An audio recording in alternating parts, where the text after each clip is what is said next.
Biz 65 dan oshiq fabrikani avtomatlashtirdik.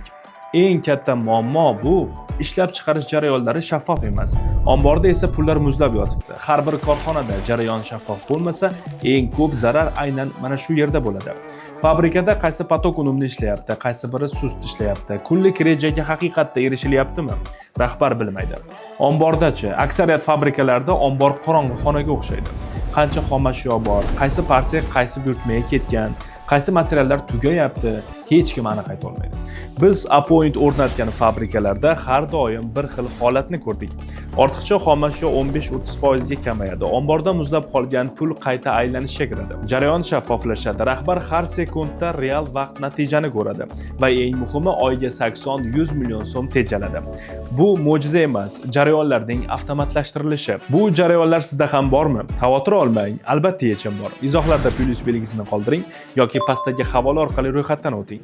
Biz sizning omboringizni muzlab yotgan pullarni bezak emas, kapitalga aylantiramiz. AppPoint ishlab chiqarishni shaffof qiladi, pul oqimini nazorat qiladi.